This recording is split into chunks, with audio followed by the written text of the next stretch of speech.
Well, hi. It's been a while. How's your pandemic going? I hope it's going well, at least for the circumstances. Mine, it's decent, but my mental health isn't. So let's talk about it, mental health, and see if we can't improve together. Grab a drink, everyone, and let's begin.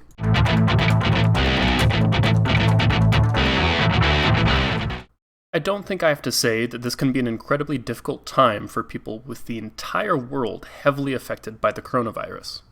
The thing I want to get across most is that it's okay. It's okay to be sad. It's okay to be angry. It's okay to have little motivation. It's okay to feel isolated and alone. For some people in quarantine, they may be completely isolated and alone. But you don't have to truly be alone to feel lonely. All of your worries and concerns that you feel are valid. They may not be rational, they may in fact be rational. But even if they are in fact irrational, that doesn't mean that your feelings are also irrational. So if you need to hear it, then hear me well. Your feelings are valid. Your worries are valid. You are valid. This will be my first video of many. I want to bring people on this channel and have them share their experience. I hope that by many people sharing, we can understand that we're not alone in our feelings, and that we're not completely without support or options. So here's my story. I don't present it for pity, but to, in the end, support others, and myself. For me, my partner and I are both out of work. We have a savings, but with no end in sight, it's certainly a stressor. We also have a puppy. While we planned on getting this pup for quite a while, having a puppy is, quite frankly, exhausting. My university has transitioned to online classes. Some classes got easier and some got drastically more difficult. More than anything, it feels like starting the semester over again. I'm not sure how to best organize, take notes, or talk to professors. I have anxiety. I've brought it up before, so this is not new information by any means. This entire situation has left me without many of my coping mechanisms. I used to go to the gym almost every day. I used to meditate at school almost every day. And strangely, for me, my drive to and from school was a very relaxing and calming thing. Time where I could just chill, listen to music or an ebook, or anything I wanted. And while the virus hasn't taken away my ability to exercise or meditate or my access to music, I still feel incredibly restricted. And the worse my anxiety is, the harder it is for me to get myself to do the self-care routines that I have established and that I know work for me. It also makes it hard for me to reach out to others. I run a community at my university, a chapter of the Secular Student Alliance.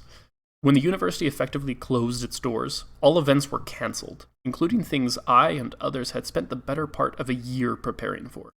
Not to mention our weekly coffee meetups.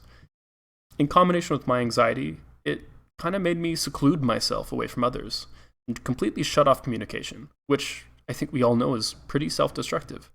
It took a week or two, and I got to my lowest low I've had in a long time. So, how did I get out? Well, I didn't. While I'm no longer at the perceived rock bottom, I'm far from where I used to be. To be honest, it got to the point that I got angry. I retreated in myself. Hitting the bottom gave me a little bit of motivation, and I did something big the next day. I tweeted. Oh man, it hurts to say that that was a big step. When you're really in a bad place, sometimes the little things can be big steps towards recovery. I was inspired by Robert Reed on Twitter, who openly talks about his challenges with mental health. And I kind of wanted to do something similar.